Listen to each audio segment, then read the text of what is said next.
সংসদ বসার কথা। তো তার আগে আমরা কিছু জামাতার আমিরের কিছু কথা শুনে আসি। আম আসলে এরকম কখনো জামাতার আমিরকে আমি দেখি নাই।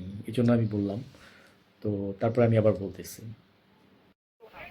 আমরা জনগণের স্বার্থের পক্ষে লড়াই করে যাব, অধিকারের পক্ষে লড়াই করে যাব। প্রিয় দেশবাসী, আমরা আপনাদের সাথে আছি, আপনাদের অধিকারের পক্ষে আছি, আপনাদের রায়ের প্রতি আমাদের সম্মান আছে। আমরা আছি আপনাদের সাথে, আপনারাও থাকবেন আমাদের সাথে। এই কথাগুলো উনি বলছে।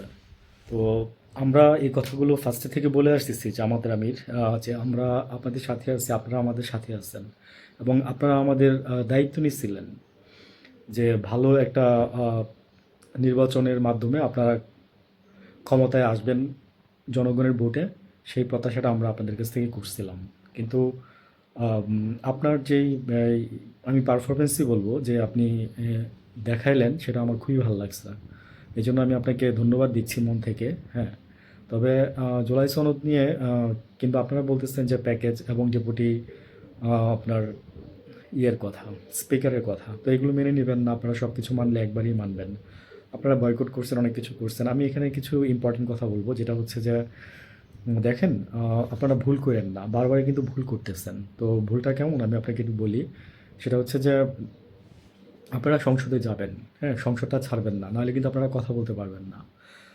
ঠিক আছে? তো রাস্তায় দাঁড়ায়া যেই জিনিসগুলো এখন করতে পারবেন না, সেটা সংসদে করতে পারবেন, কথা বলতে পারবেন।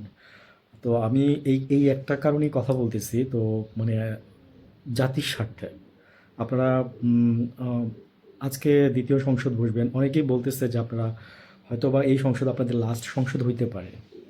তা আমি সেই কনসার্ন থেকে আমি আপনাকে এই কথাগুলো বললাম। আমার ভিডিওটা আজকে যারা দেখবেন, আম, যদি মনে করেন যে দেশের স্বার্থে মানে ছড়াই দেওয়া উচিত, মানুষের জানা উচিত, প্লাস আপনার আম, যেন জামাত যেন আজকে যেন এই ইয়েটা বয়কট না করে, সংসদ বয়কট না করে, এবং আজকে যেন জামাতের সংসদের শেষ দিন না হয়।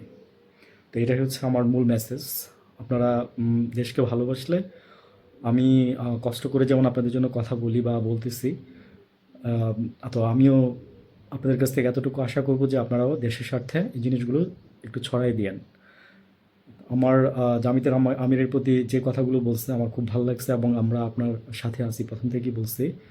আর হচ্ছে যে ওই আপনি সিদ্ধান্তহীনতায় ভোগেন, আমি এটাও শুনছি।